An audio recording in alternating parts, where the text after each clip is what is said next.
Hey, it's the bonus stream that doesn't have an intro. Oh yeah. I don't know what the Hi. I don't know what like the bonus intro would be, because that would be like. We should probably make one. It's just like vibrating bonus text with like a super sped up bass line, and then Bonus. Bonus. Hey, what's up? Hey everybody, how's it going? So, yes, it's gonna be particularly Beardsley Q&A today. And oh yeah, I didn't turn off Big Giant Circles. Okay, now that's gone. Let's get this show on the road. So, as we've talked about before, the rest of the Loading Ray Run crew is down at PAX West. As far as I have heard, things are going well. And in about half an hour, they're doing the Loading Ready Run panel, sort of Q&A and whatever else they want to do. I think they're going to try to write a crop shot and stuff too. That'll be really cool. But unfortunately, it's in one of the panel rooms that isn't being streamed, so we can't stream it. So I believe we are recording it, and we'll try to put it up later, but not being streamed. So as a replacement, Alex and I are here. You misspelled upgrade. I misspoke. It's more efficient, Paul. Yeah. Strict. Less drag. Strict upgrade. Yeah. No. Strictly less better. is more, right? Yeah. That's how it works. Strictly better. Strictly better. In magic parlance. In magic parlance, which most of the time doesn't in any way mean strictly better. It just means that I don't understand what that phrase means. So. Yes. Anyway. As Trevor 84 is saying there, if you are at the Loading Ready Run panel, please do not watch this stream like on your phone during the Loading Ready Run panel. That would be quite disruptive. Yeah. Although it would be funny. Are you drafting today? But not funny. A little funny. We should do big a cube disruptive. sometime soon, but not today. Yeah, the doing another run on your cube. Yeah, I'm getting Cam to fun. mule some cards back from Card Kingdom because what? Is that a secret? I don't know. You said he's muling it across. Oh yeah, well he does have to roll them up and swallow them. Yeah. So if anybody works for Canadian Customs, nothing is happening. Don't worry about it. Don't let the trading cards in. Yeah, there's some random gobbledygook from Commander 2017 that I wanted to pick up. It's weirdo like Highlander cube bonanza time sometimes. Yeah, there's weird yeah. stuff. It would be fun to do another run at that cube. The game we did, the draft and games we played with it were pretty sweet. All right. So we're going to be answering your questions here. Now, this we're trying to keep it pretty casual. We can chat, we'll answer some questions, do whatever. We'll try to. I said in the forum post did this. We will try to answer the questions, give questions the consideration that they deserve. And so you can take that however That's such you want. a polite way of phrasing it. So yeah, it's like the duration of our answer will depend on the quality of the question. So forum, Twitter, whatever. So there's a forum post, and then we can also just take questions from the chat. But maybe we should start off with some of the forums questions here, starting with Kamiyama.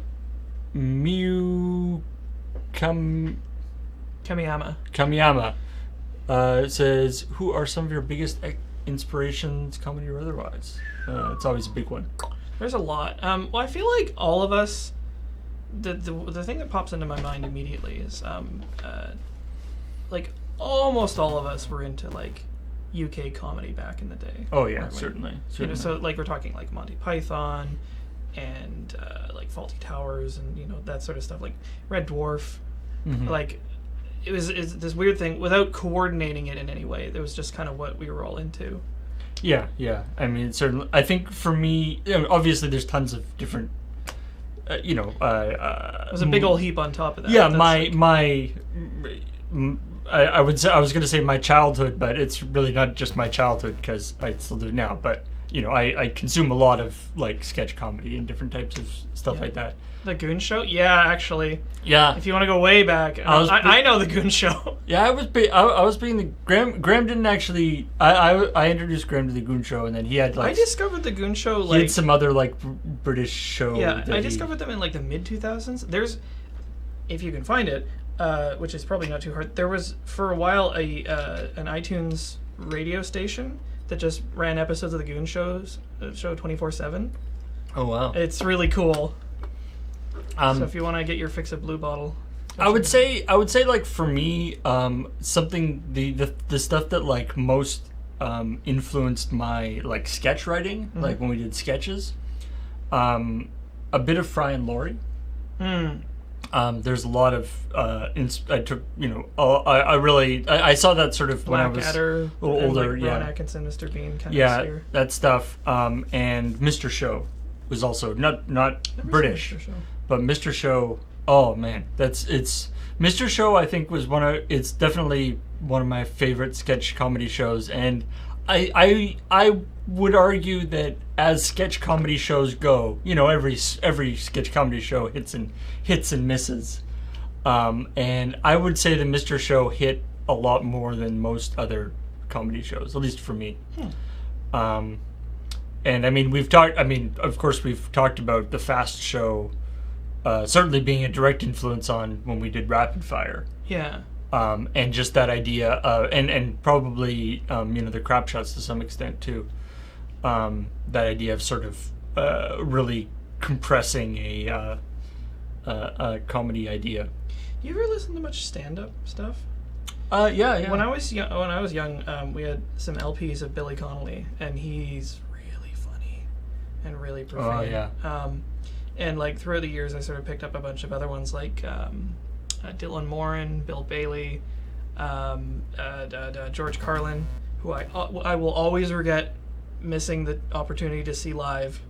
You had an opportunity? I had a chance to see him live, and I didn't take it, and then he fucking died. F. You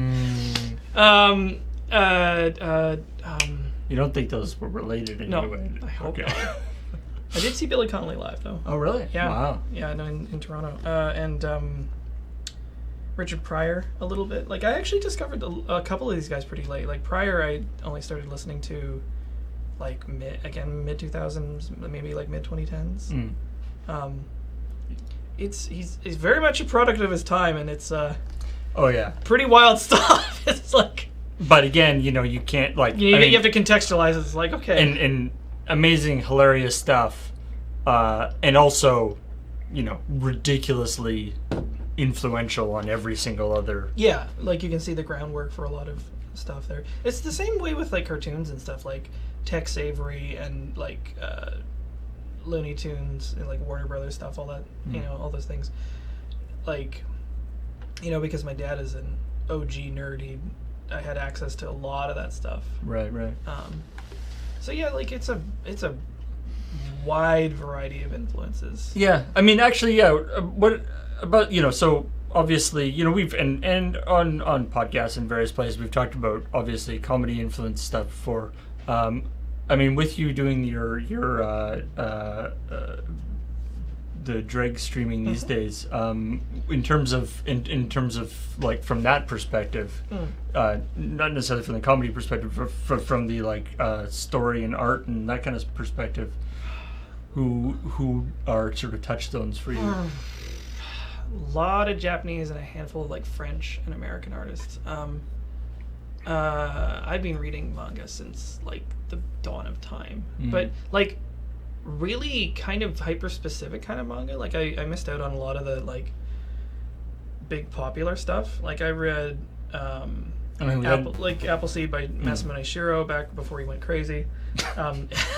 Like his works like Appleseed, Ghost in the Shell, Dominion Tank Police, and a couple. And Orion, I really liked as well, which is I supposedly have a copy in the mail, but it may have gotten lost, which is it's like one of my favorite graphic novel or comics series is a series called Cerebus. That is amazing. I've heard I have the first 3 volumes of it, and they're amazing and so good. And Dave Sim totally went crazy. Yeah. To the extent that like it's to the extent not only like actually his what he's interested in his politics and stuff, totally weird, but also the fact that the books also became weird and dumb. Like that's the annoying thing. Like some people can keep that shit separate, right?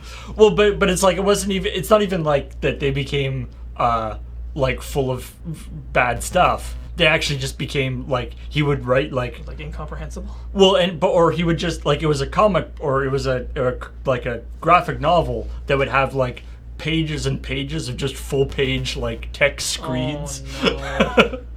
It was a shame. That is a shame. But the first, I urge you, especially the very first. They're called phone books because they're big, thick, black and white books. But I urge you, if you can ever check out the first phone book of Cerebus the Aardvark, it's really good. And it's a really funny, like Conan the Barbarian parody.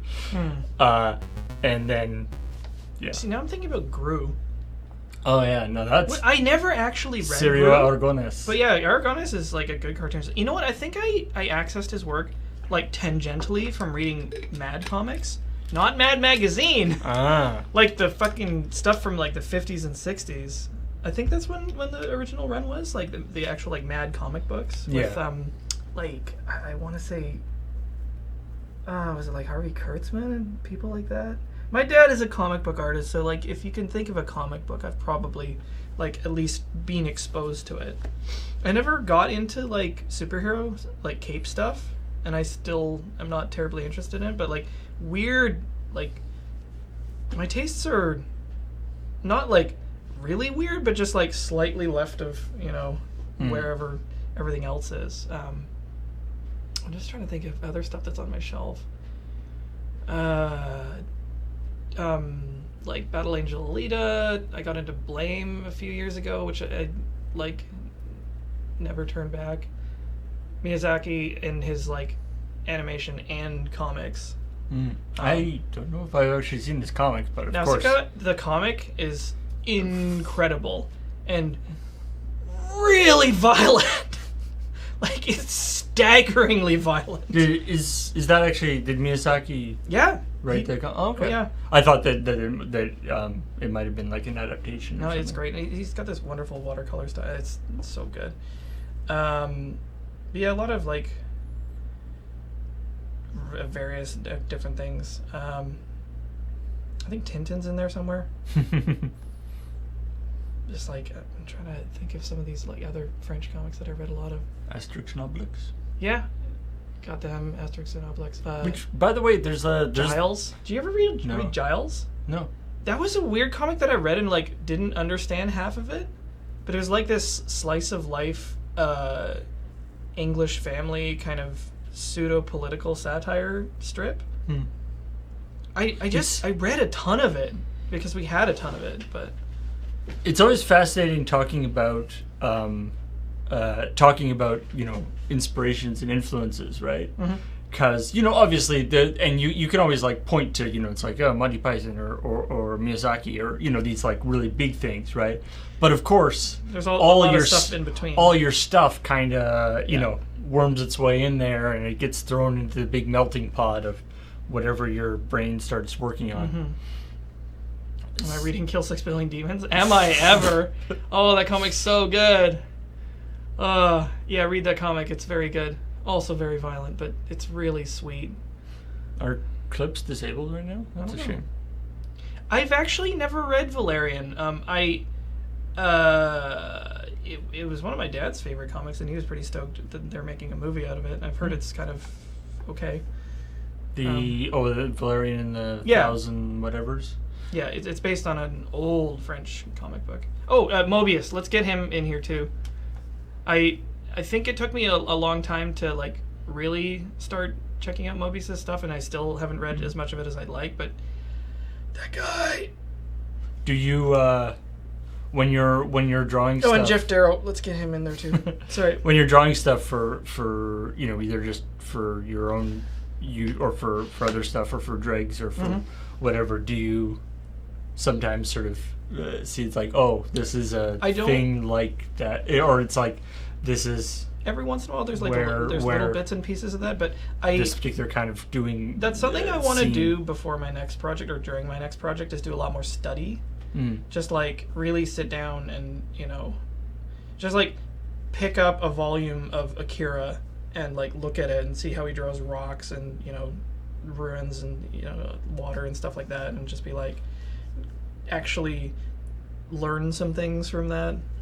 I should also probably look at like actual rocks and ruins and stuff, and so that I don't get too much copy loss and don't end up looking like I'm aping their style. But I have been told that like finding an artist you really like and emulating their style as a study, not trying to pass it off as your own, but just being like, I am going to run through how this person works and see if I can figure out what was making them tick, and take some lessons from that. So nice. That's on the docket. All right. Well, let's look at Essay Joueurs. It says, how are you guys doing? It's all right. Yeah, not too bad. Are there any changes to things like Twitch and YouTube you'd like to see? Changes. I mean, there's a lot of sort of technical things with like Twitch and YouTube that I'd like to see, and they're both sort of working away at doing their various things, and who knows, the things that they are sort of prioritizing are not necessarily what I would prioritize if I was in charge, in terms of, especially in terms of like technical stuff. And then of course there's the difficult, shall we say, difficult problem of the whole, moderation and trying to figure that out stuff. I mean, obviously YouTube has been in a whole hole right now with their sort of trying to deal with their advertising and like the monetization stuff and like that all falling apart. Yeah. It's a weird thing. It's maybe not even a problem that can be laid squarely on YouTube's shoulders. It's like maybe a larger like internet problem.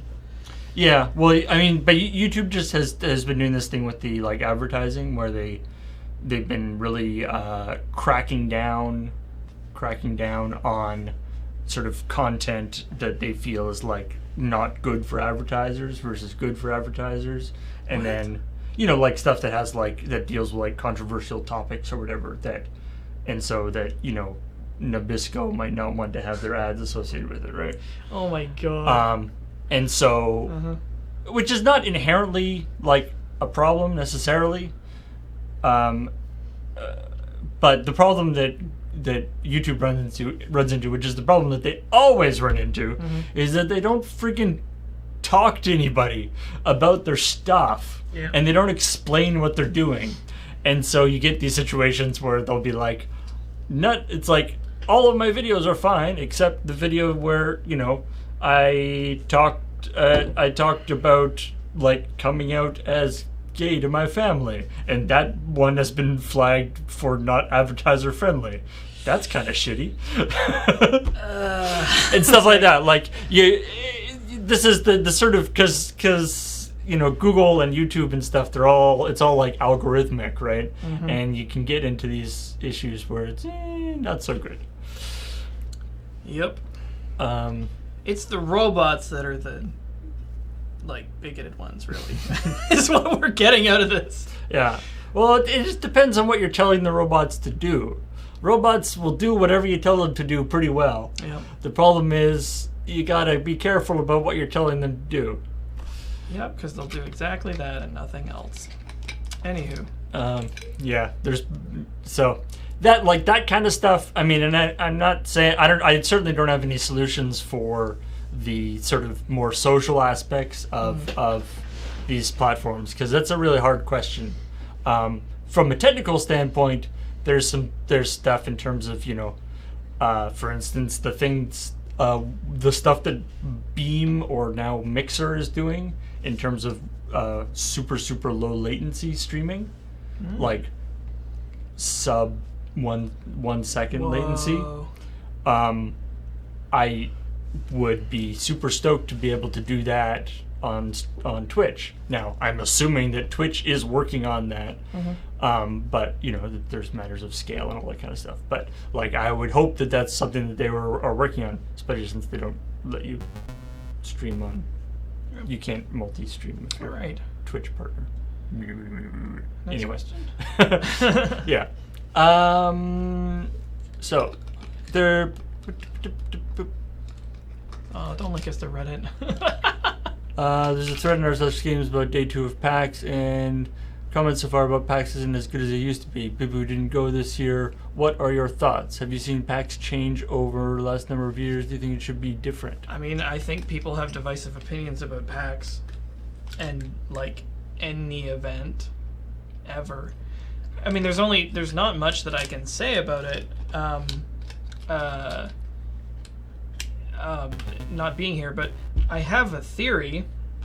Maybe you experienced all of PAX the first couple years you went, and it's more of the same. And maybe you're bored of it. Like, maybe there's no I don't know. Maybe I'm talking out of my ass, but it's like, it's possible that like there's no place that PAX could go to. Maybe it's not getting worse. Maybe it's staying the same, and you've done everything.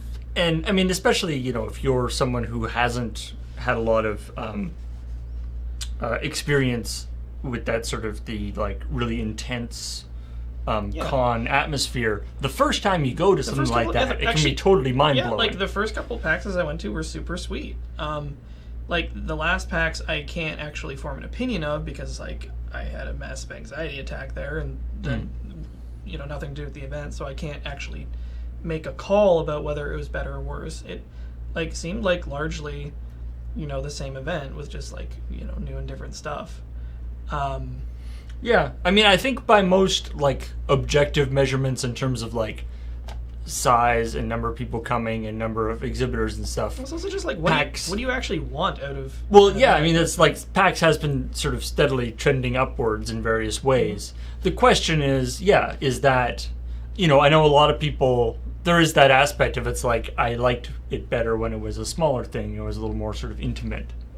I mean, there's not really much you can do about it. And that's something that it might not be as as exciting for people who aren't in that situation. Yeah, Serafina was saying I'm generally reluctant to attend an event that is connected to the PA guys. It isn't anymore. They deliberately disassociated themselves. Yeah, probably for that reason. I mean, just as an FYI. But yeah, I mean, obviously, it still has its genetics in it, but and they're still a big part of it. Yeah. But as with sort of Child's Play and stuff, it sort of has a life of its own. They sort of send it out in the world, but yeah, it's like it's like Gamer CCI, and it keeps getting bigger, and I don't know. I find it very interesting, the couple of conventions that I know of that are actually have put sort of controls in place to stop getting bigger. Like, that's an interesting move to sort of try to keep a more intimate feel while being successful. Yeah, that's a tough one. I mean, it's like that's probably not a bad idea, because then otherwise you do end up like SDCC, San Diego Comic-Con, which has just like grown exponentially and is now like this monstrosity that can only be held in one place because it's the only place on Earth that can accommodate it. Tickets are by raffle, hotels are by raffle, and it's just like, I don't know. I would kind of like to go to SDCC one more time because I used to go when I was younger with my dad, but I would have to go as like an exhibitor or VIP or something, or forget it. Like, forget it. There is no way in Hades I would ever try to go as an attendee to that event. It would be insane. I feel like if I lived in San Diego, I might like get like a 1-day pass just to like experience it. Yeah. But it's the size that is definitely above my threshold in terms of size. It's there's nothing else like it. Yeah, I mean it's more like a. If you wanted to hunt down Adam Savage, it's more like a fair or something than. Like it's. The last one I went to was. Like it was probably actually in 2007, so like 10 years ago, and I can't imagine how much bigger it's gotten since then. I do want to go to Comic as well. Comic? In Japan, it's like a zine manga doujinshi thing, I think. Do I have that right? Anyway, I don't know. I haven't observed anything like really crazy out of the ordinary with PAX. It seems like it's just, a big gamer event that keeps getting bigger. Mm-hmm. Keeps improving on a lot of things. Keeps getting bigger and doing the like spreading out. The like mitosis spread. It gets up to a certain size and then just like subdivides into a second one. I loved that the first time they did that, like when they're like, we're gonna have PAX East. It'll be great because it'll take a lot of pressure off, PAX West or PAX Prime at the time. And it was like, no, that didn't actually work at all. People are just going to both. It's like, we didn't solve the problem. Why did this not help? Yeah. Anywho, next question maybe? So, yeah, I mean, see various questions have There's a lot of scrolled questions. by. Thank you for your,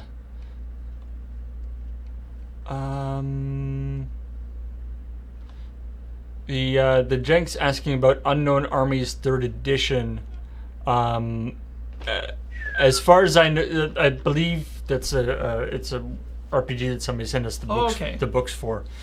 As far as I know, we haven't got a chance to take a good look at it. That's a real tough one. We people send us all sorts of great stuff, and we feel bad about not being able to do it all necessarily, but especially something like that requires a real commitment in terms of figuring out the game and setting it up, and unless one of us already knows about it's already sort of big in the game and it can kind of shepherd it along, that's a difficult one to do. So we apologize if you've sent us a game and we haven't got a chance to play it. Unfortunately, we can't promise anything in terms of that. There's a good question from Frankenstein. Dear Dr. Slur, apart from putting bread on the table, why do you stream? I've been in this biz before any of these kids got into it. Seriously though, I started streaming like back when it was like Ustream, Justin TV and stuff, and I just did it for fun. Like I just did it because it was cool that you could turn on your computer and have like a little chat crawl of a dozen or so people answering questions actually just like this. Like I thought, like you weren't.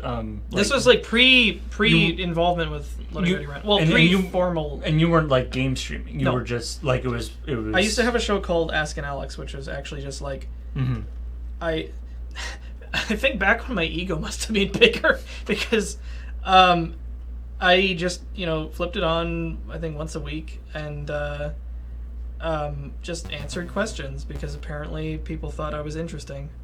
For some reason, and I never made any money out of it, but it was fun, and I sort of built an audience, and I think some amount of that audience managed to transplant itself to the present, and I guess that experience has also been valuable because I have been doing this for a really, really long time. It's fun. It does put bread on the table. The utilities that you have to accomplish that are much better now. Much better now.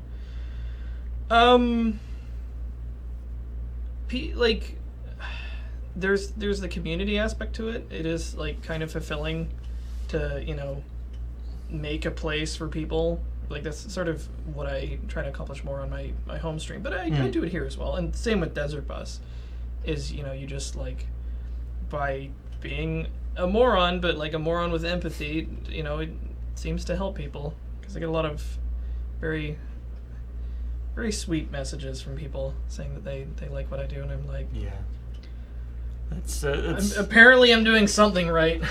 Yeah, I mean that's certainly with streaming with Loading Ready Run, that all that kind of stuff. There certainly has been a lot of really nice people sending really nice messages. I think it's a neat, this whole streaming thing is a neat kind of it pulls together a lot of the things. We were doing Loading Ready Run for many years, before streaming, before we sort of thought of streaming as a big thing. Mm-hmm. And I feel like the streaming kind of brings together a lot of the different things that we like, sort of different aspects of the job that we liked. The interacting with the community, the producing original content, the sort of improv-y kind of playing around stuff. The sitting and playing video games. The sitting and playing video games part. It combines all that stuff together. So it's a neat kind of, it's got a neat kind of feel to it. And that's the part that's the part that I really like, and especially for stuff like the AFK streams and Loading Ready Live and stuff. For me personally, there's a sort of technical aspect to it that I quite like as well. Sort of a creative and technical combination that I find quite fun. And then and then there's the other thing when you're with games and stuff. There's this feel that like it's always neat to sort of share a game with friends. Some games, yeah. I mean, obviously, yeah. Some games, it's not interesting so much, because like some games are actually perfect to stream, and others not so much, and some are perfect to play and like have as my own experience, and then go on to stream.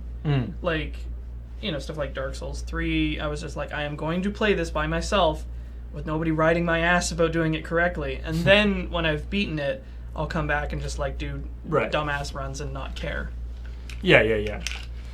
But it is neat to sort of to especially if you're doing sort of a new game or something, to sort of discover a game. Yeah. Together with and that doesn't always work for various reasons, but the ideal scenario, and when it does actually work properly, sort of when the chat is in the right mood and when you are in the right mood and when it's the right kind of game, when it all kind of comes together, that can be a quite neat experience. Mm-hmm.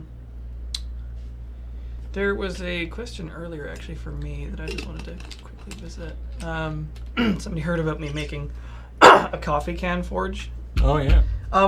This is a hobby that I've been trying to. It's not a forge for making coffee. No, not for making coffee. No. I joined a local makerspace a long time ago, and I've been really trying to put aside time to get out there, because I wanted to do some metalworking as like a hobby, and it's kind of weird because my job and my hobby overlap a lot, and I think I'd like to change that. Because it's like I, go to work and I stream video games, and then I go home and it's like, man, I'd love to unwind. Better play video games. And it's like I'm starting to get into this twilight zone where it's like, I think I need a pastime or like relaxation or just like a task of some sort that is completely removed from what I do for work. So what you're saying is that people shouldn't ask you to stream making the coffee can forge. Maybe. Wouldn't that defeat the purpose of the... But yeah, like having a task like that is fun.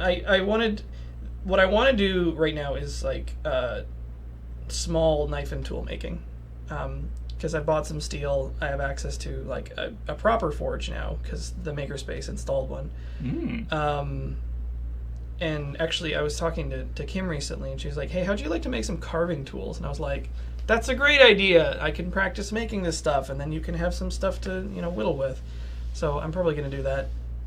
Make some little bush knives, maybe some chisels, stuff like that. Cool. The yeah, I mean, people often, get that, like, what do you do for fun, Yeah. right? And that is a weird thing with, obviously, what Loading Ready Run, when I had a job separate, Loading Ready Run was my hobby. Yeah. And then that became the hobby. Yeah, it's kind of starting to flip now. And something hasn't replaced it yet. So it's weird. It's like, to unwind, sometimes I just, like, go home and do my taxes. Yeah. Actually, to briefly visit this one more time, there's also some overlap between, like, doing, like, tool craft and my other interests. Like, not the Kiridashi, not the one that I tried to make on stream, because I don't think that one got heat treated properly. I made one earlier. I actually use that to cut paper when I'm doing comics.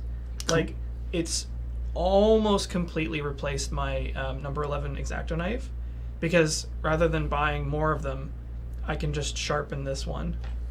I don't know how long I'm going to be able to sharpen it for, but it's a little, like, carbon steel, really, really crazy sharp knife that's, like, small and, has a very, very straight edge to it.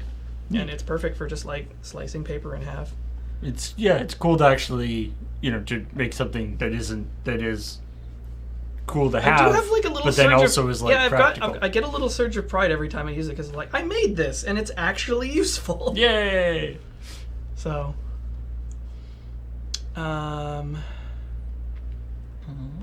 let's see what else.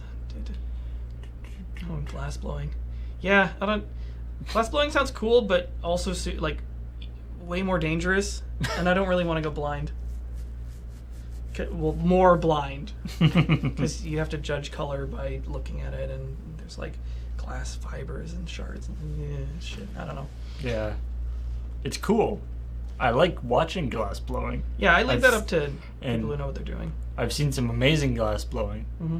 but yeah, I don't think I would be very good at it. Yarp. But yeah. What else do we have? I mean, there's all sorts of stuff. What is your opinion of... question mark? Sorry, I just looking at the... I don't know. What is your opinion of... and then it stopped. All right. All right. I like this. Now that this is Twinklefelet asking. Now that you've moved, I think a lot of fans would consider the Delta era streams and content pretty great overall. Is there anything you would consider particularly successful from your time there? Anything you would have done differently in hindsight? I mean, obviously, one of the big things that happened in Delta was we started doing Loading Ready Live. Live is pretty cool. Which I think has been a crazy success. I mean, it definitely has been a very big success, both because people were watching it and like it, and also because it's fun for us to do. Yeah. We would have done differently. I don't know. Yeah, I mean, there's certain... I think I definitely intended to be on more Tinker Tailors than I ended up being, but it's not like I can't change that. Yeah, that's something that's definitely going to continue. I think just like Monday nights, I always kept forgetting. I was like, shit. Oh, well. Oh, did we not tweet? Graham's going to kill us. Oh, what? Oh, god damn it. I wrote the thing and then I didn't push the button. I hate it when I do that. I'm the blurst. It's like pushing apply on graphic settings. You're like, why hasn't anything the schedule overhaul happened sort of when we were moving to Delta. That wasn't necessarily like the two things weren't closely related or weren't like fully related, but they were. That was definitely a transition that happened, and I think there's definitely downsides and upsides, but I think by and large the schedule change has been very positive. I've been doing especially some of the talking simulator and some of the more like the Rhythm Cafe and having the regular AFK shows and that kind of stuff.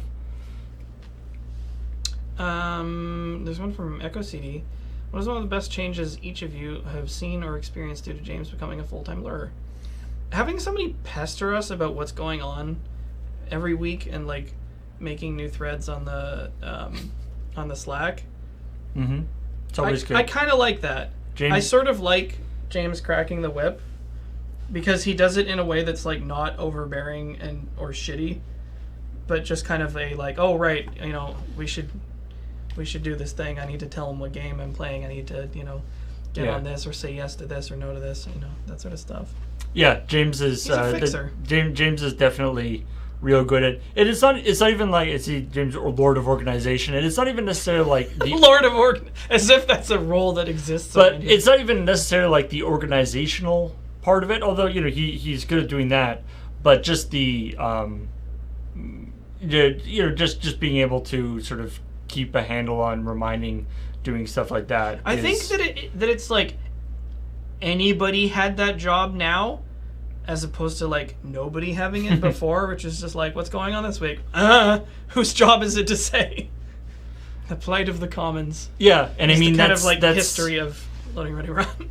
And you know, for those of you, you know, as you may know, that's largely the role that James fills. I mean, James fills on like Desert Bus as well. Like he's sort of the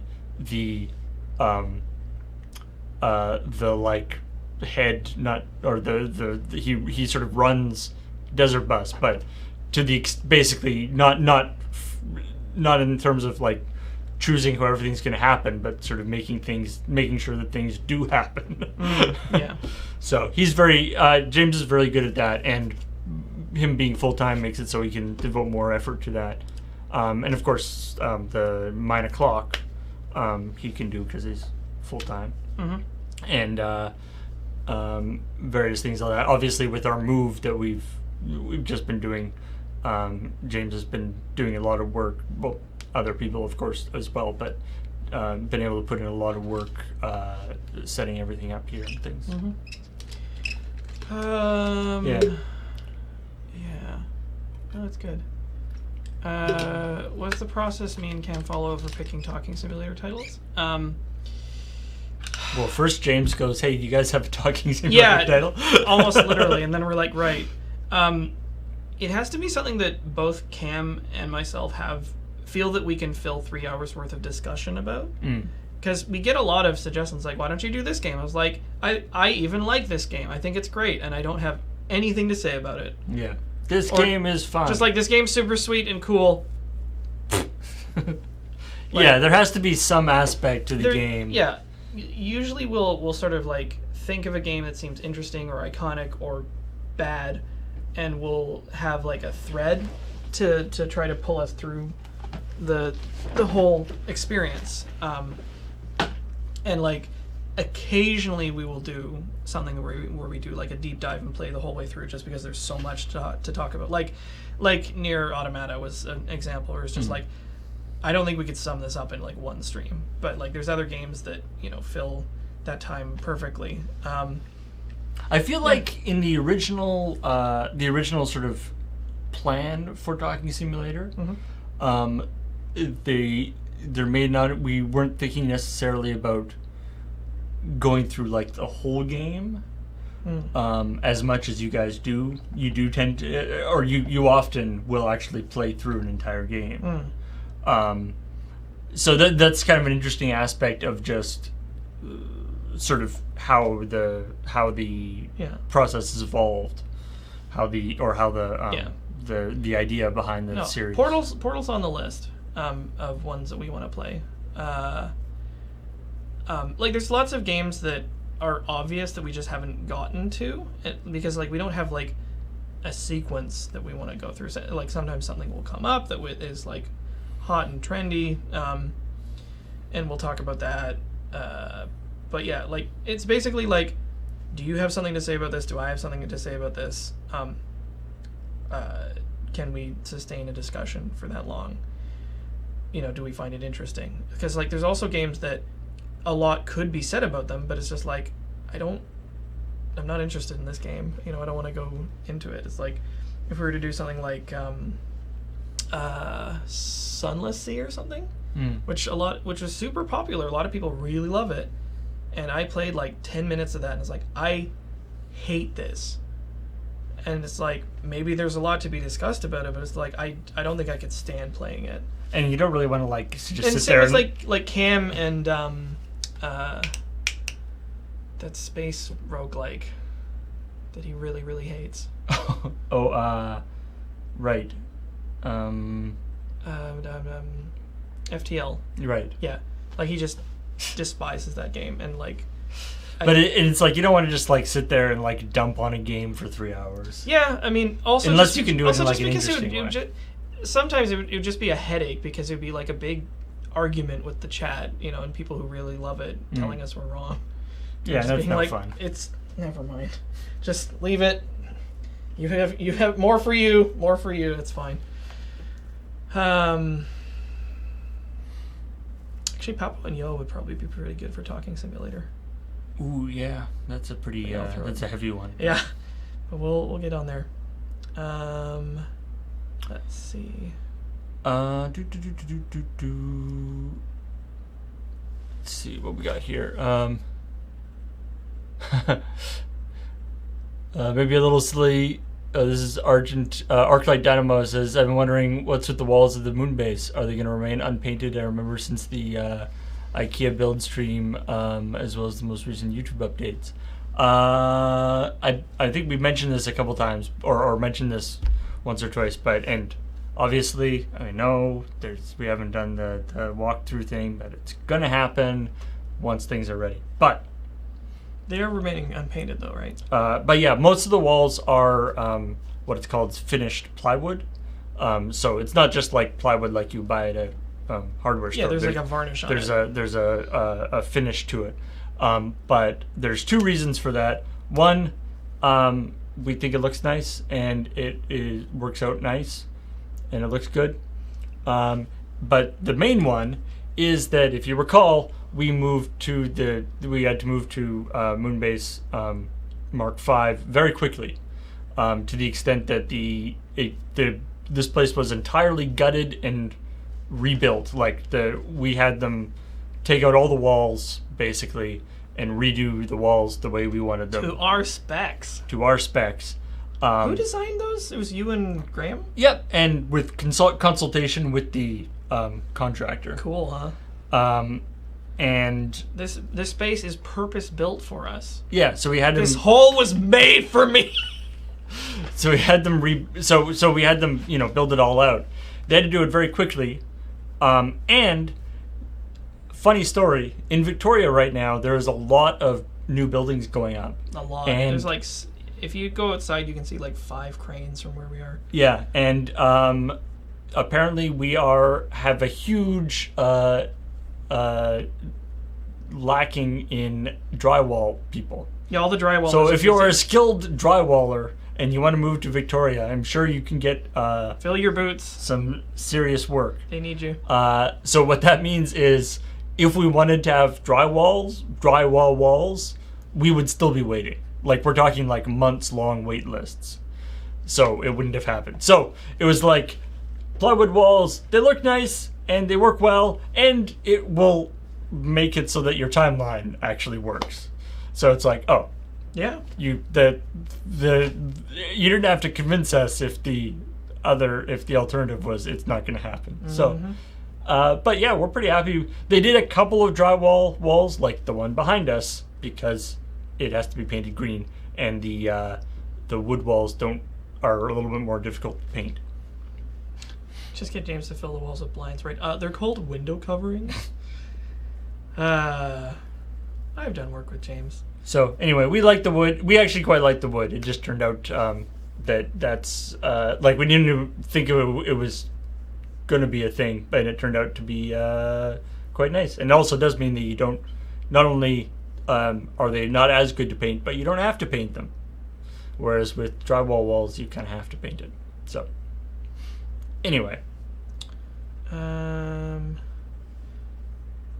Can we see ourselves doing a sequel to Things on My Head, but as a two-person team with a shared challenge of balancing single but longer objects between two heads? You see, you gotta understand. That's Paul's brand. You gotta understand, Things on My Head is not the stuff balancing hour show. The balancing the stuff on my head, like, it's not supposed to showcase my amazing talent for balancing stuff in my head. That was never the point of the show. No. That was never the point of the thing. The only reason why I had stuff in my head was so that every episode wasn't just the same. I just had different things on my head. But that's not what it's all about. It's about the actual, experience of the sitting there and the sharing a moment with the camera in that way. So yeah, it's not. I don't think the trying to balance stuff on your head challenge show is a whole different thing. Mm-hmm. Well, similar to the artist is present. Exactly. And then we did I did that actually as a thing. The streamer is online.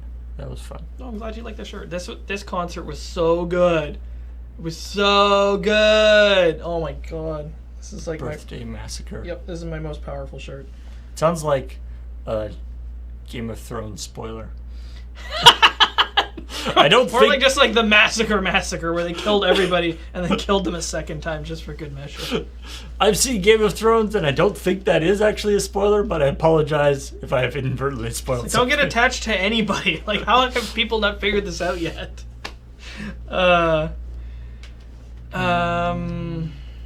What's my favorite memory from doing Daily Drop? Wow. That's wild. I can only think of the bad memory, that indescribable stench at the end when we'd done everything. The combination of all the smells together. All the smells plus the basement just like combined into this funk. It was bad. Yeah, I mean, just the like our amazement at how some of the things came about, or resulted, right? Like things that are relatively innocuous turned out to be like super cool, right? Like we dropped like a bunch of those like binder coil things, and it was like, that's super cool. It actually looks really neat.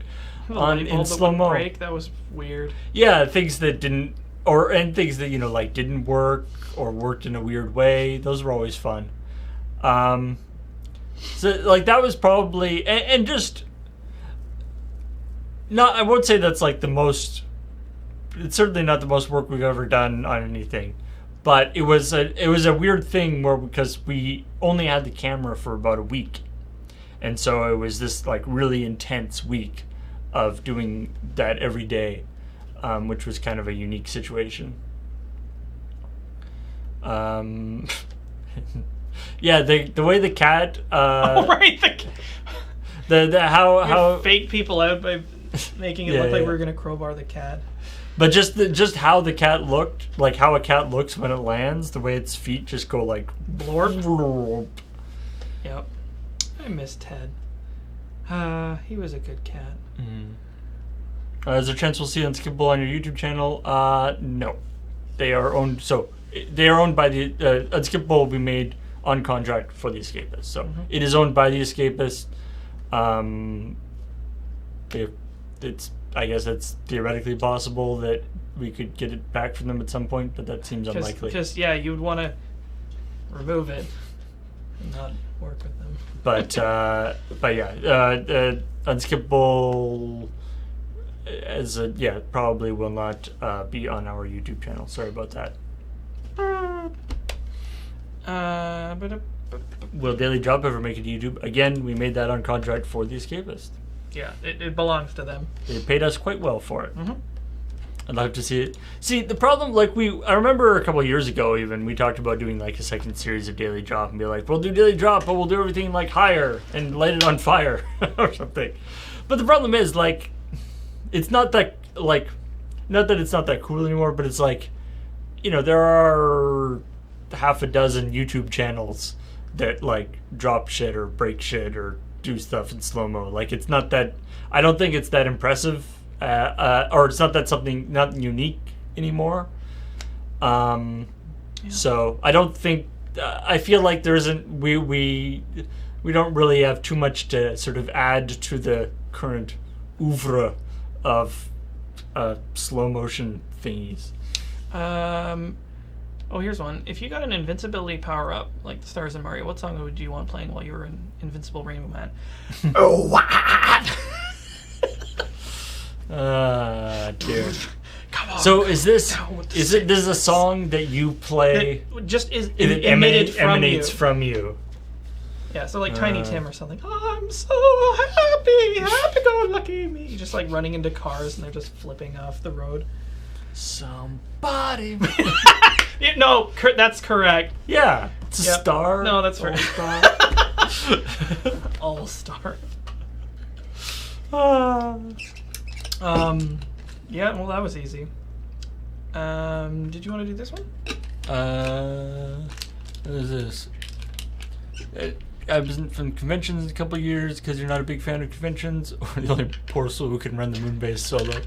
Little column A, little column B. So, I mean, I've talked about this in I've done Q&A stuff before, but if you don't know, I do have some problems with sort of depression and anxiety kind of stuff. Something that I struggle with. High five. That makes two of us. And one thing that I do find really difficult is the not so much the traveling, but the whole convention, very a high stress and really a large amount that sort of really sort of compressed social interaction stuff. And it's hard for me to say this while also saying that it's so amazing to meet people in person, meet fans in person and stuff. And by all means, if you see me at a convention or out in public or whatever, please come by and say hi. I always like to see it. Yeah. But it's something that I do struggle with. I take fairly heavy duty medication for it. And it's something that a number of years ago, I went to conventions and I was having a lot of trouble with it.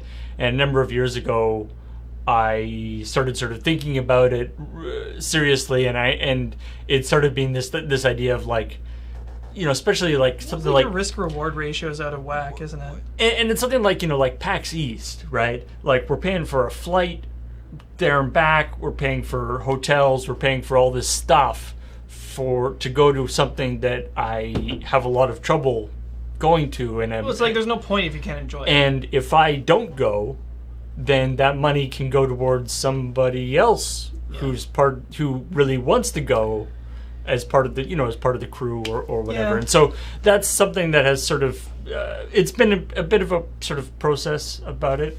Yeah, I mean, I actually have kind of a faintly similar story to tell about this year, why I'm here in this chair and not with everybody else. Conventions have not been a problem for me. I've gone to them like my whole life, and overall I think I quite like them. But end of last year, I started getting generalized anxiety really, really bad, and every single time I've traveled since then has ended up in me having some sort of like anxiety episode. And while there was a financial component to me not going, but the majority of the reason was because like it's simply not safe for me emotionally to go and travel, and it would be a risk that I'm not willing to take right now, because I'm trying to get on top of that so that I can manage it better, and it's been a process. We're working on it, but like once I'm able to handle that again, I definitely want to travel more. Like that's a thing I want to do, but until I can figure out exactly how I get set off, how I can prevent getting set off, how I can control these or accept these thoughts that get into my mind and drive me crazy, We're just gonna be kind, save some money, stay at home, work on comics. And Self-care. yeah. It's what's for dinner. Yeah, and by no means, if I see lots of people in the chat talking about how they also have problems going to conventions and stuff, and while different amounts of this kind of stuff, work for different people and things, and I would encourage you to try, to experiment with attending stuff, small local places or whatever. Yeah. And but do so in a way that you have, you've got the out, you've got that that it may not, if it doesn't work for you, that you don't have to be there. But you can. There are really neat experiences that you can have very at these, gently at these pushing conventions. your own personal boundaries. But yeah, don't ever feel that you have to do it. Yeah. That somehow you're missing out, because it's. And I mean, it's a like, whole. Yeah, it's you're not always gonna suddenly learn to swim by throwing yourself in the deep end. Sometimes you'll actually just have a bad day. Yeah. But like pushing very gently on the boundaries of what you're comfortable with, can be helpful. But it's different for everybody. Mm-hmm. What constitutes gentle pushing could be like all over the place for something. Like just walking to the corner store could be a big deal for some people. But, yeah. And yeah. And and don't ever push other people. Oh my God, they know what they need. Yeah. Like, encourage them, but like don't fucking push them. So. Yeah. So, yeah. Obviously, that's something that is. It's something that I've struggled with for a long time, and over the last couple of years, I've been more. I sort of decided a little while ago to be kind of more try to be more open about it in a public way, and I want to thank everybody who has been very supportive about that, in the chat and stuff, and Yeah, with the idea that, and I have, and it's been very nice to hear from people, in the chat and over email, and lots of very nice notes. Our fandom is packed with about people, and people that see some benefit, or that people that find, knowing that it's something that everybody goes through, because everybody does. Yeah, to varying degrees. Man, once you sort of start seeing the signs, but also, if you're involved in the sort of mental health community at all, everybody has either themselves or somebody in their close family. Oh yeah, it's crazy. Invisible illnesses. Not to use crazy as a. I do that. Well, I don't know. Are you allowed to hate your own team? Do we get a pass on using crazy as like a pejorative? I don't know how that works. Crazy doesn't count. It's fine. It's fine. I mean, it depends on who you ask. It's like I use it intermittently to refer to something specific. It's usually like video game, like crazy or something. I don't know. Anywho, it's a process. Stuff you gotta work through. It helps having friends, and never ever give up. That's the important part. It's true. Boo, boo, boo, boo. All right, let's talk about something else. Let's see. What do we have? With the other members of the LR crew running personal streams and/or vlogs, have you considered streaming or vlogging yourself? That's obviously Alex already does do this. So, I don't do vlogging though. It's something I've thought about, but like, I think that, at least for me personally right now, like vlogging might occupy this weird space right now because like I think my imposter syndrome is like pretty bad, And just like when I think about the idea of like doing a vlog and like talking directly about myself in like an edited format, for some reason it sounds like really pompous in my mind. I mean, it's probably not, but yeah, I mean, obviously, any of this. I'm probably just talking myself out of doing something that would be really great and people would enjoy. And now you broke our chair. What? That's great. Our chair arm is not a gun. I disagree. I mean, the thing with vlogging is it's like, especially when you stream as much as we do, it's like, how can I... It feels kind of like, how can I turn the few hours I have that aren't streaming into more content? And it's like, maybe it's okay that they aren't content. Yeah. And in terms of actually like home streaming, I mean, it's something I've sort of kicked around before. It's, for me, I don't feel like it really makes a lot of sense for me to like home stream when this is here and all the people who would watch my home stream are probably watching. Yeah. Like, and so I'd want to be streaming at a time that Loading Ready Run wasn't live anyway.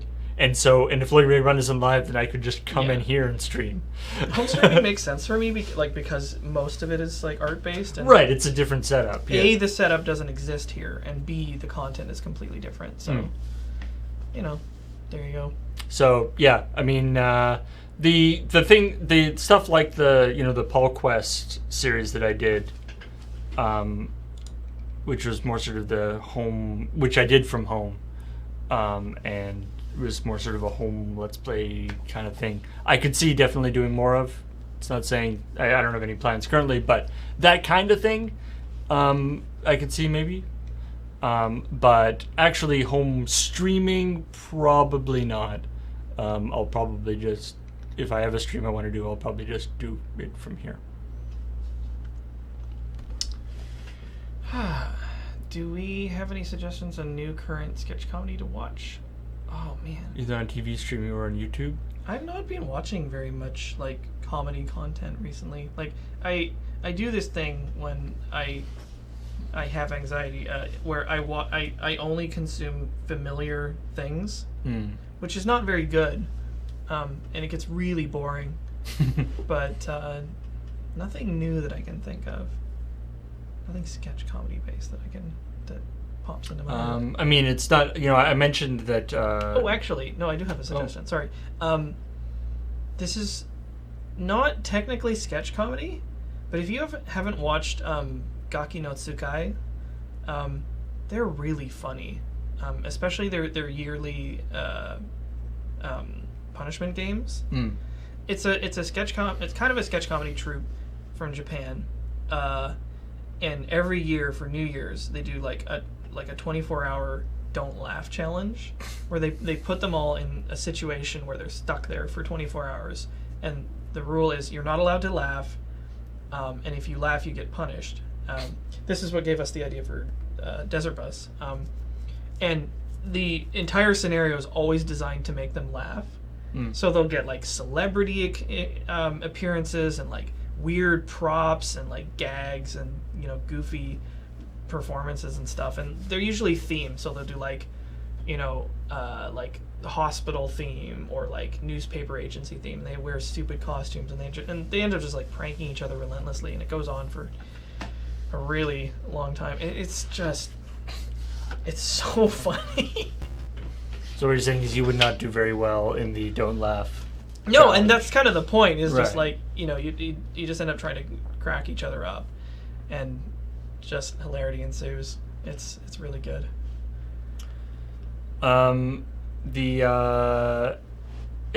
mentioned that this isn't like super new, but I mentioned that that I really like Mr. Show. On Netflix, there's With Bob and David. Is there like they did I think there's only like 4 episodes of it, so there's not a big time commitment, but there's some really good stuff in there. That's their sort of David Cross and Bob Odenkirk kind of doing a Mr. Show revival. It was very funny. But yeah, in terms of, and of course if you have Netflix, there's like a billion stand-up shows. The Dave Chappelle's recent stand-up show that he just did on Netflix was actually a lot of fun. Right, he's back doing comedy, isn't he? He is. Interesting. I mean, he probably would say that he never... I mean, he didn't really stop doing comedy. He just kind of kept a lower key and was just sort of doing, like, shows. He just did, like, open mic stuff and things. Like, he just didn't do, like, a big deal about it. I actually give an enormous amount of respect to the guy. He saw, like, this tidal wave of fame coming. He was like, uh-oh, this could really, really hurt me. So, peace. Until it, like, you know, got to some sort of more manageable level. Is my understanding of how it kind of went. So... there's asking about doing another project with my brother. Possibly. There's actually a project that we've been trying to figure out another sort of podcasty type thing. And for various reasons, we've both been really busy with doing different stuff, but yeah, we have a concept for a new, different kind of podcast that I think could be quite fun. But when or if it will get off the ground, I'm not entirely sure. So we'll see. In the future.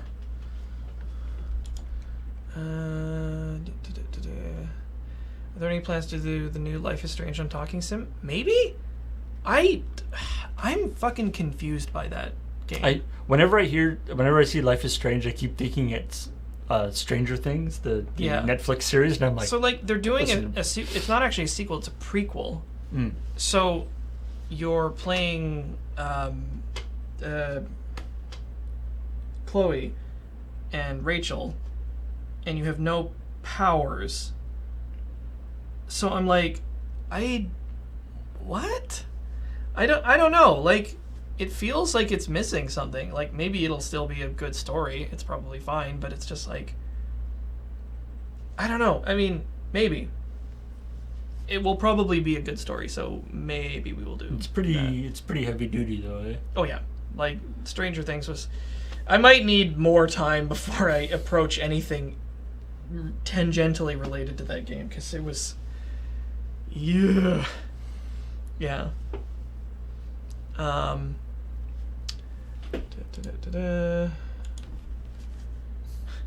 Could we host Desert Bus here?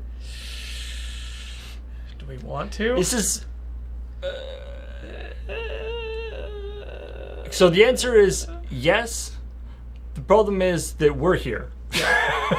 If this place was empty, it would be great for Desert Bus. The problem is that Loading Ready Run is here, and we have a lot of stuff that would have to be, like, moved and stuff, so I don't think that will happen. Yeah. Well. But originally we were thinking... there was a thought originally that it's like, hey, it would be great, we could do Desert Bus, but as we've sort of started setting things up, it's like, probably not. Yeah. What is something you recently learned about another lure member that you did not know before? Beach's nipples are made of dentine. That's not true. I mean, I actually cannot confirm or deny that. I have no way of knowing. Something recently learned about another crew member.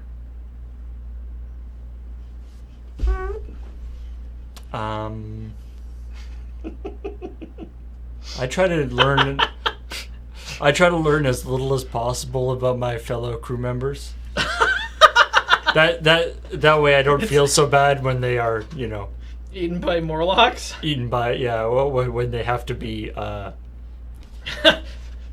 moved to Vancouver. Oh my god! Oh no! Oh no! Jer and Tally and Matt! Oh, they're all dead, aren't they? They're just cardboard cutouts now. I'm Matthew Wiggins. Blah, blah, blah, blah, blah.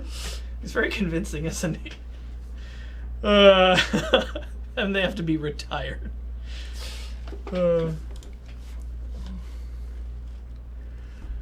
Let's see. I should grab some from the chat. What's your favorite thing that Lure makes that you are not part of? Favorite thing? Maybe. Probably Sidewalk Slam.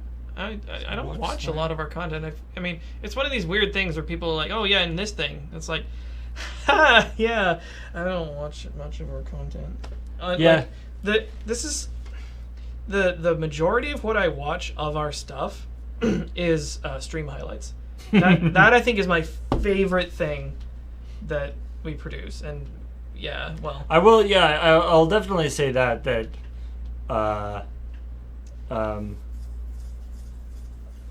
You know, the style of streaming that often results, you know, when when Graham and Alex are doing the Let's Nopes or Graham and Alex are doing the watch and plays, or Ben and Alex are doing the Let's Nope, or Alex is doing stuff, or Adam is doing stuff with his Adam's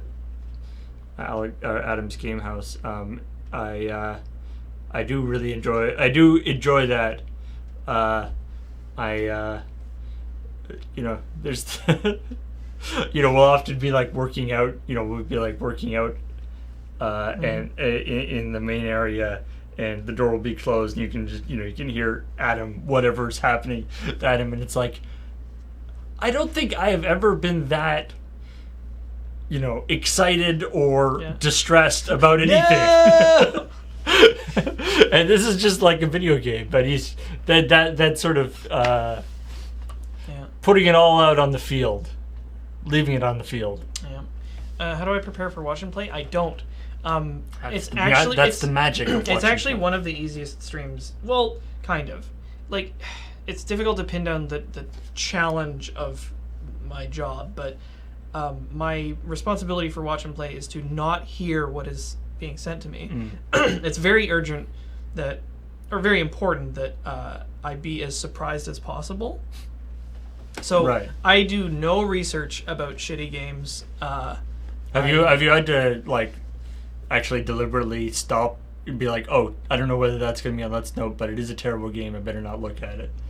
Not so much, because like people do deep dives for stuff. Like there's occasionally something that I've heard of and maybe played, or well, actually I won't have played it, because like if it looks like poo and is famous for being poo, I won't play it, because like why would I do that if it wasn't on the stream? Right. But yeah, I show up completely unprepared. I have no idea what is coming, and Graham just lets me have it. And so there was a question earlier that was kind of related. It's like, how much of my reactions is genuine and how much is the stream? It's like, I do ham it up a bit. Yeah. But like, and I mean, that's the case with pretty much with any sort of streaming stuff. There is sort of a performance aspect to it where you kind of you want to of watch and play. You want to make to entertain you. So and you want to make your sort of internal monologue or your internal feelings clear to the people watching. It's an exaggeration, but the feelings are genuine. Mm-hmm. So it's like, if I see something that's like stupid and crappy, my normal actual reaction would probably be like, "Ugh, that sucks," or it's like, pfft. Whereas on Watch Play I was like, no, something like that. You just increase the volume about like 40 or 60%. Do you find yourself? I've done the few times. Like I've been just like playing a game at home. Mm-hmm. Find myself like talking to myself a little bit, making jokes, and like, what? Why am I making a joke now? No, there's nobody here to hear it. The quivering was pretty genuine. God. Fuck. That game sucked. Let's see. Let me refresh this page and see if there's anything in the chart.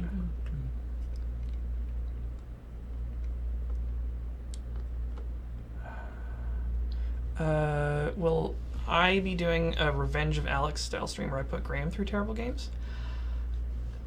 I've thought about it. Well, people actually, I've not thought about it myself, but a lot of people have mentioned it.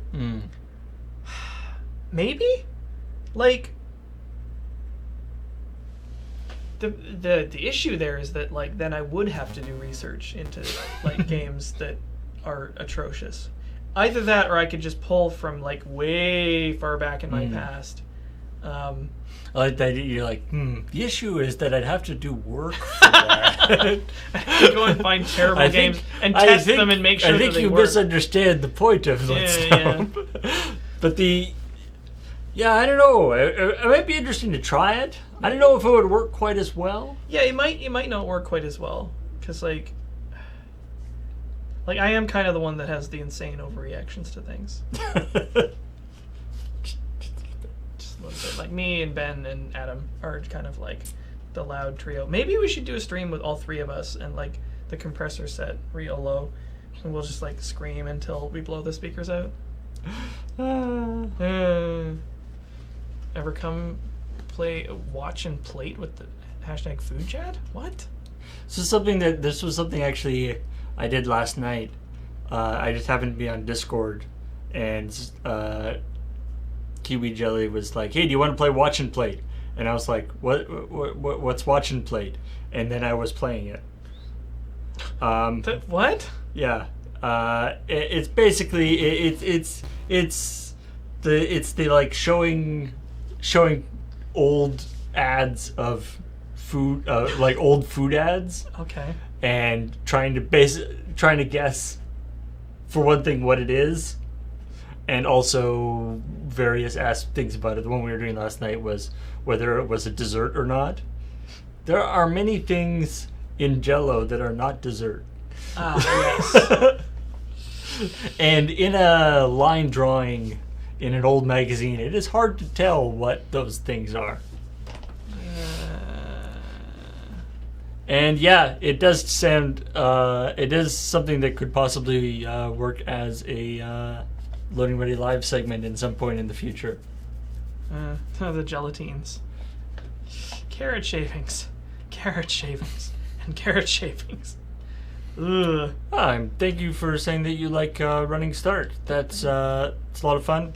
Obviously, we haven't been doing a lot lately, but that's because of... Ever had any watch and play type nightmares as a result of the show? No, I don't usually have. I don't have a lot of nightmares to start with, and your nightmares aren't Graham inflicting terrible. Yeah, and my dreams certainly don't make a big habit of visiting work. I think I may have had like a tiny handful of them, but it's like not much. So. Any gems from C17 for Highlander? Yes. In fact, I'm ordering some. Miri, the 3-drop that's like super pushed is really good. Mathis. They should just do that. Like just Miri the super pushed. No, just give up in the naming thing. It's like, this is Miri the 3-drop. Miri the 3-drop. Summon 3-drop. Like 2-drop ogre. I don't care. Who gives a shit? Cast Dissident Mage is pretty cool. It's like a 3/4 flyer for 4, and you can cast an instant or sorcery from your graveyard every turn. It's pretty sweet. Please do more anime segments on Loading Ready Live, or maybe force James to watch Lesbian Bear Storm. That is an entirely possible. I'm sure we can manage it. The forcing James to watch, I don't know if that will work, but the more anime segments, yeah, we. I do like doing things, especially with like the obscure anime. Anime segments are a little tricky because it's got to be, there's a limited set of crew members that can be involved on one side or the other side, right? Like the crew is fairly strongly divided in terms of people who are like big into anime, who are on the like Annie podcast, and people who literally watch like almost no anime. And so A return of, would you show this to your parents? That was an interesting... The problem we ran into with that segment was that Bija's definition of what's okay to show to your parents is apparently different from other people's. Yeah. Yeah. So, I don't know. Yeah. I hope Bija's parents are watching. That would be weird. Can we just have a beach for that one? Saying I usually found most music that LRR and LRR related folks have played to be quite enjoyable. I tried Birthday Massacre after being a witness to Alex's t-shirt and him talking about it, getting the shirt after getting it the concert. That's amazing. You literally were just talking about it, and they've already went back in time and wrote a question. Yes. The actual question is, who are your favorite bands and musicians, I guess? Well, I don't want. I mean, that's obviously a tough question, but... Yeah, I always have such a hard time with this. When people ask me, like, what kind of music do I listen to, I'm like, I don't know, like, I guess electronic? Maybe? It's all over the place. I sometimes wonder if my tastes are so varied that I have no taste at all. But, I mean, to give you an idea, the kind of whiplash I throw on people when I do my home stream is I'll put on, like Gammer Happy Hardcore for a while, and then I'll be like, are you all ready to have your necks broken? I'll put on the Totoro soundtrack after. It's like, what's going on? There's no consistency to this at all. Yep. I did the main theme from Totoro. I played it on my for my final in grade 12 band class. I played that on my flute. Nice.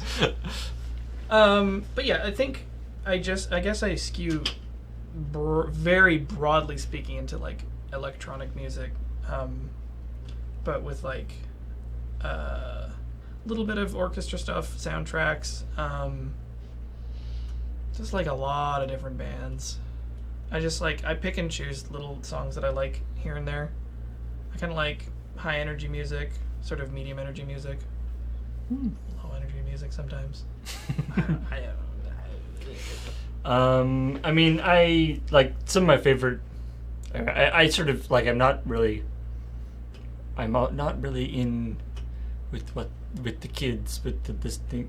Like some of my favorite bands, or some of my favorite music that I listen to a lot is like Magnetic Fields are amazing. You know, and like, you know, stuff like, you know, They Might Be Giants obviously is like huge, but it's not really very you know, it's like, oh, you like They Might Be Giants, ooh. But yes. 50 Cent and Aha are the first 6 tracks on my playlist. Yeah, that sounds about right. And of course, you know, if you know, and I've heard anything they've done, Desert Bus, you know, lots of Stan Rogers and sea shanty type stuff. I always love that kind of thing. There's also like lots of stuff that I really like when I hear it, and I just never get around to adding it to my own library. Yeah, like what have I been listening to recently? I listen to Mind in a Box a lot. Do I like meme music? What would constitute meme music? I guess? Is Gangnam Style meme music? I don't know. It's like a I did certainly like that. Sure. That's the thing. Like you know, I do like Gangnam Style and a bunch of other a bunch of size other singles, but like I don't like go out and seek out a J-pop or K-pop. But I did certainly like those ones. Yeah, All Star, Wonderwall, Bustin'. Smash Mouth. I unironically love All Star. Yeah. Like I remember being like really into that song, you know, like I think like back when I was in university and like I think 2003 there was like a or brief whatever. time where I was like, oh, this is like corny, overplayed on the radio stuff. It's like, no, I don't care. This is my jam. This is my spirit animal song. Yeah. Like I didn't really realize that song was like a meme type song. Well, I think until quite a bit later. It's because it showed up on Mystery Men and Shrek. It was probably Shrek that there were a lot of it definitely showed up on a few movies at the time. I mean, Neil Cicerega probably didn't help, and by didn't help I mean completely helped. So, but that being said, I literally know no other Smash Mouth songs. Yeah. So I wouldn't really call myself a Smash Mouth fan. Like some Andrew WK. Great stuff if you need to party hard. Mm-hmm. Or it's time to party, or basically anything in the sort of partying oeuvre. Andrew WK is your man.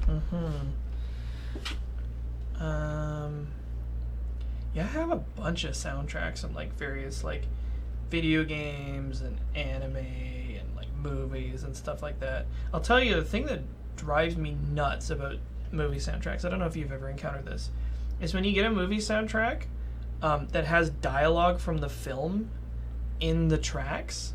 That's dumb. Oh, it drives me berserk. I was like, so it sounds like they just I bought the soundtrack so that I could listen to the music.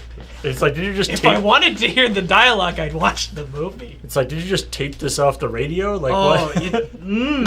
There's some albums that do it really well, where they'll have like a scene from the movie and then the music track, so you can either like. It's still weird to have scenes from the movie. It's weird, but it's like, you know what? If you had to do it that way, sure, whatever. But there's like, I think I was trying to listen to the Blade Runner soundtrack recently by Vangelis, and there's fucking Deckard talking over the opening credits. It's like, shut up! I want to listen to the music. Anyway, and as Sarah mentioned that, I mean, there's a few things that I like picked up from like YouTube that the Disturbed cover of Sound of Silence, totally amazing. Especially the live version. I know that's got like all like counter. It's got like a counter thing now because I guess it got too popular, but it's still really good. And there's a couple of like the sort of like pentatonic stuff or home free, the sort of a cappella-ish groups. I say a cappella-ish because they sometimes use accompaniment stuff, but that I like a lot of their covers of things. Can be a lot of fun. Well, do we have any other stuff here?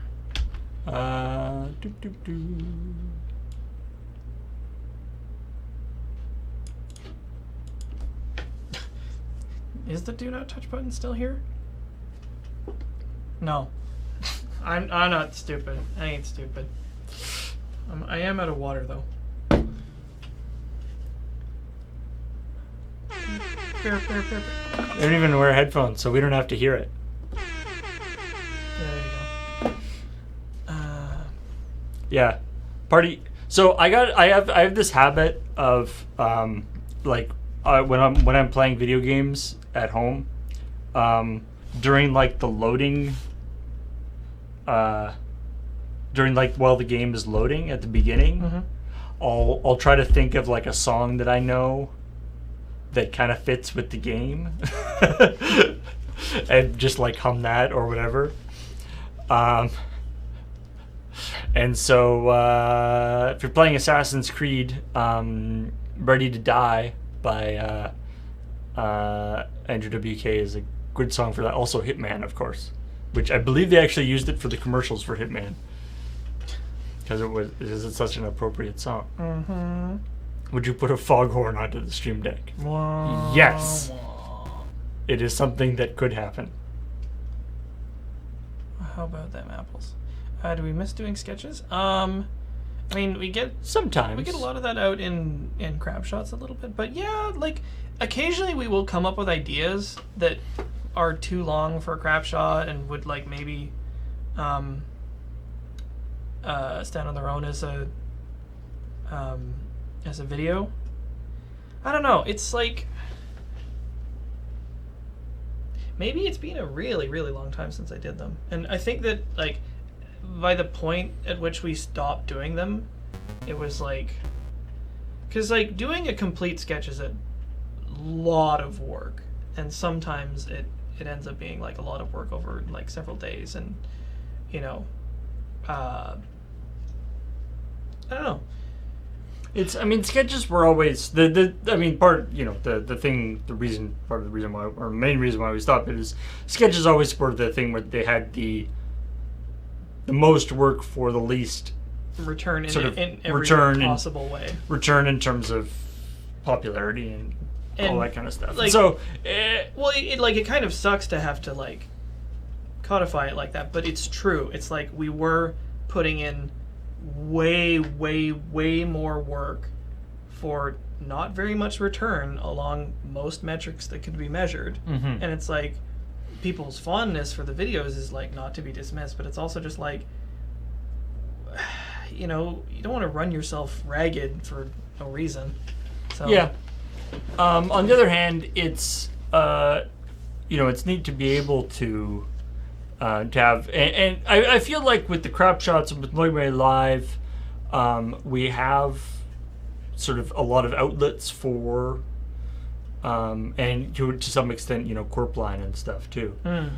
We have various outlets for that aspect of our creativity. Yeah, I do actually really enjoy Corpline. It's like, I hope we get to record a new one soon, because like that one I have a lot of fun with, because like we do get that sort of narrative quality to it, and because it's a room written thing, it's really good. I wonder if maybe there could be something to us doing more room writing stuff for sketches, because like the crapshoot ends up coming up with a lot of really good stuff. I feel like we occasionally will sort of fall into a rut with, or at least formerly, with writing, because it's like one or two people's job to do the writing, and so like only one person does the writing, and so that it's like, and each of us is really funny, but if like one person is always writing it and it doesn't like get any sort of input from anybody else, it's like always going to be like a similar sort of humor style, similar jokes and stuff, and then like there's only so much that everybody else can add to it. So I don't know, maybe it's just something that would have need to have been mixed up. Yeah, I think it's an interesting process of sort of evolution of what we want to do and what we like about what we're. So I haven't really felt. I mean, there's been a few occasions, but I haven't really felt a deep desire of like this aspect, this thing that I want to say hasn't gotten out there. There's been enough, and of course I forgot to mention, but of course Friday Nights and Commodore Hustle is also a place where some of this stuff gets out. It's kind of like we did it for 10 years. And in a lot of ways, I think at least what I'm hungry for is like doing new, different stuff. Because it's like we did so many sketches, and it's not like that format will ever be fully explored out. But it's just like you don't want to spend your entire career doing exactly the same thing until the end of time.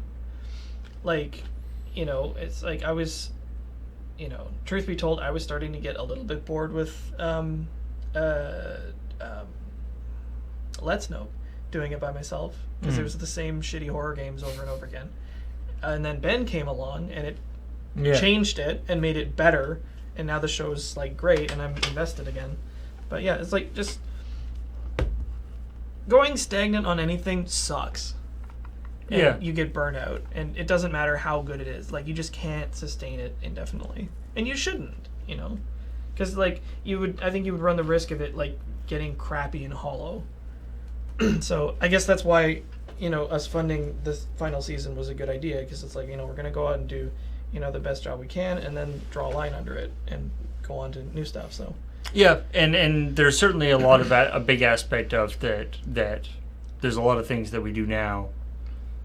Certainly Loading Ready Live and many other things that we do now that there's no way we would have had time to do if we were like the weekly sketches just took a lot of time, and even when you're not like shooting him, I know for me did a lot of writing on them, that it's always in the back of my mind that like if there's any time that I'm not busy doing Loading Ready Run, other things for Loading Ready Run, I should be writing because we always need new scripts. And so that aspect of it is certainly, it gives us a lot more opportunity to experiment with different stuff.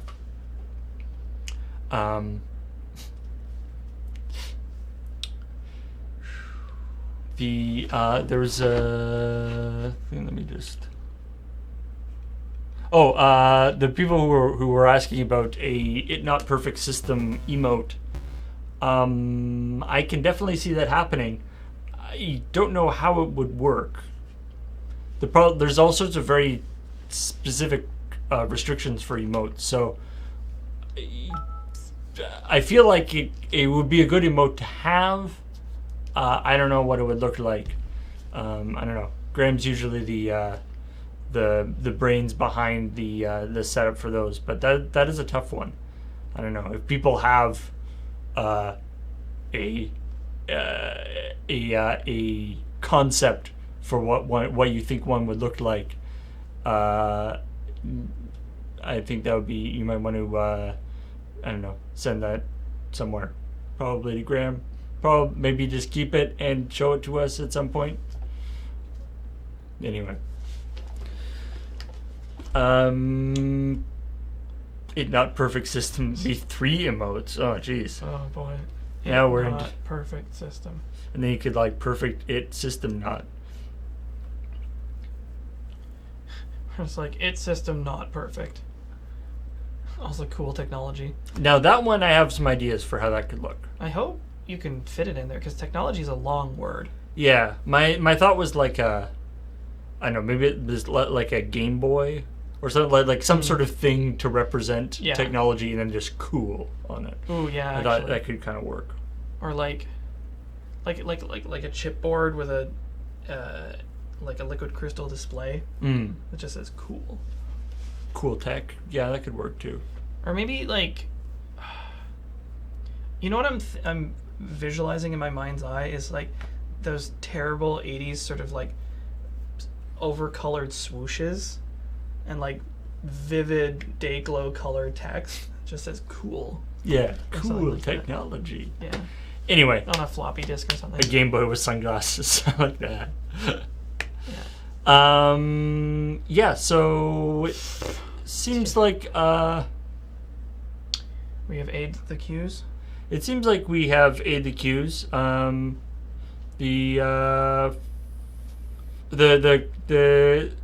I will say the question about the do not touch button, this current status of the do not touch button, I cannot confirm or deny that it still exists, but all right. But one thing I will say is that in the very near future, XSplit is actually just in the process in their preview releases. They've got better integration with the Stream Deck, so that you can actually reliably switch scenes and mute and unmute and do all stuff like that. So I'm excited for trying that, getting that set up. So yay! We'll probably wait until it actually is in like the main release of XSplit, but shall we say hi to these scrubs? I feel like we I could don't know do why I'm that. putting on my headphones. They're not going to be talking to you.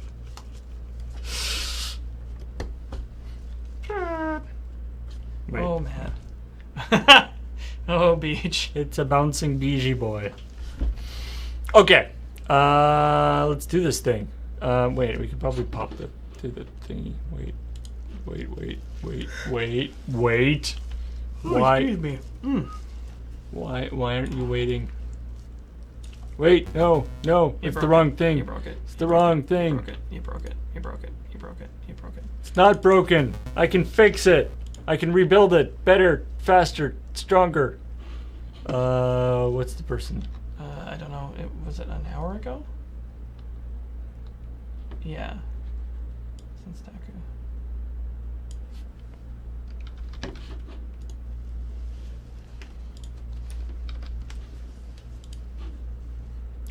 Okay.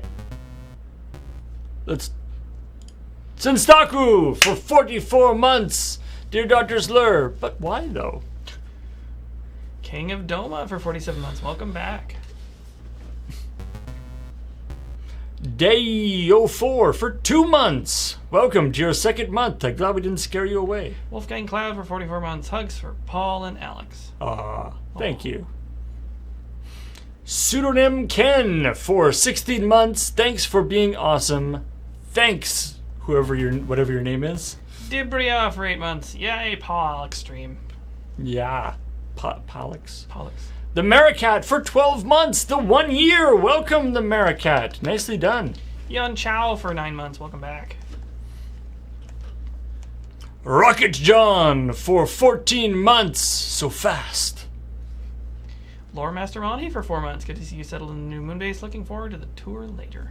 We are looking forward to showing you the tour later. DSPMU for 9 months.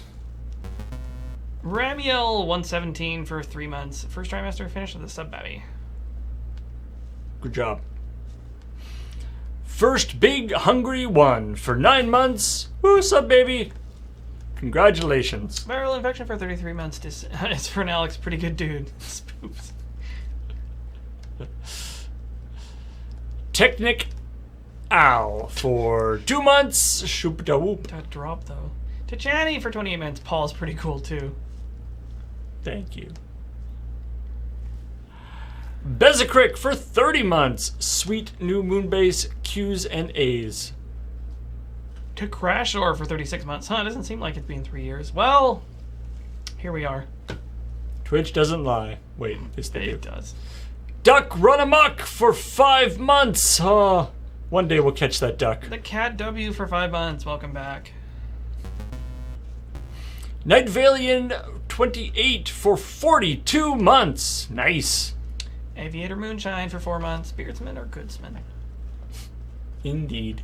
Indeed. Fenrickson for 9 months. Thanks for everything you great people do. Thanks to you as well. Frightful6_7 is a new sub. Welcome to the channel. Edgy Berserker for 13 months. He doesn't berserk. That's how edgy he is. Turtle Stew for 19 months. Hey there, it's always nice to hang out with you. Thank you for coming and hanging out. Heron Blade Master for 5 months. That's a sweet style. Schnapsy for 13 months. Glad to see the move went well. Love you guys. Just wanted to hop on, press the button. No. Ain't gonna do spit. Aurelius 101 for 11 months. I shared the elevator with a guy who wouldn't stop talking about how the earth was flat. He was wrong on so many levels. He was very one level. Napalm Sideburns for 36 months. 3-year hype. The Other Pen for 6 months. Thank you. And Real Gamer Cow for 44 months. Ham. Argumentable for 24 months. The 2 years. Nice. Pavandi for 9 months. Pivandi. Sorry, Pivandi. Sub Abby already.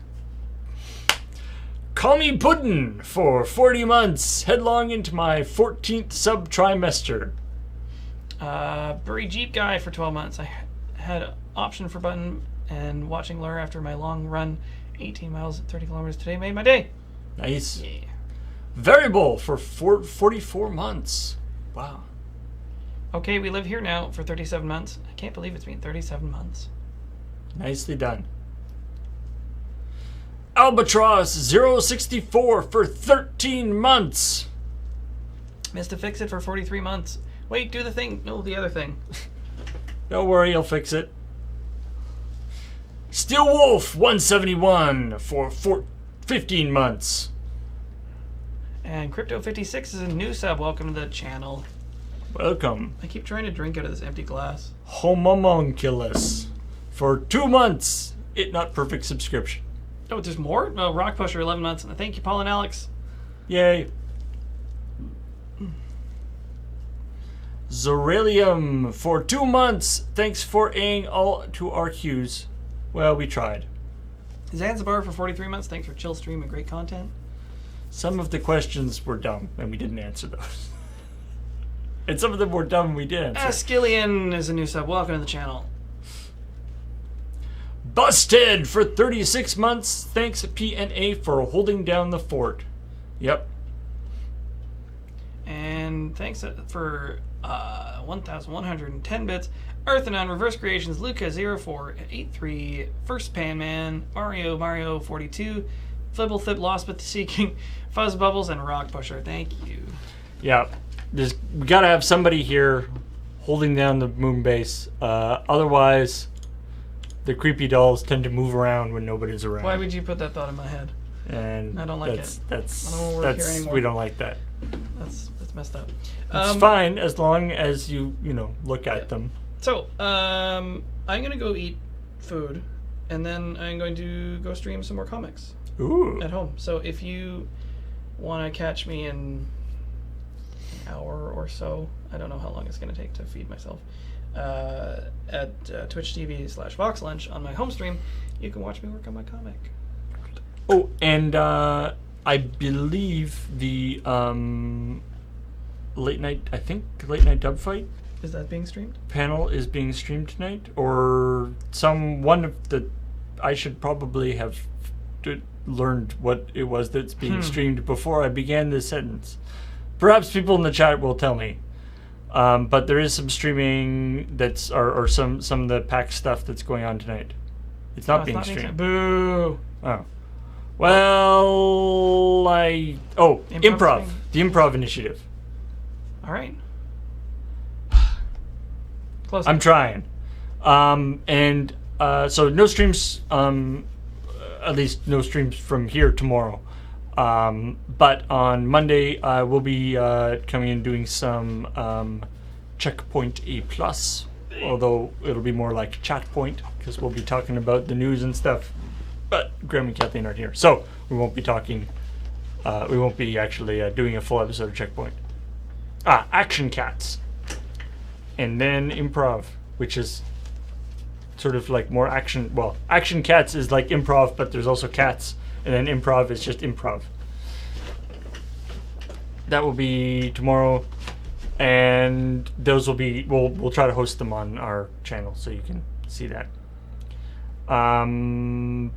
So yeah, I hope you all enjoy that stuff, and check out Alex's stream in a little bit. And then the future. There's a new crap shot that went up yesterday, I think. Alrighty. About more silly things in the new moon base. We have so many new things in the new moon base that we can shoot crap shots about. So, see y'all later.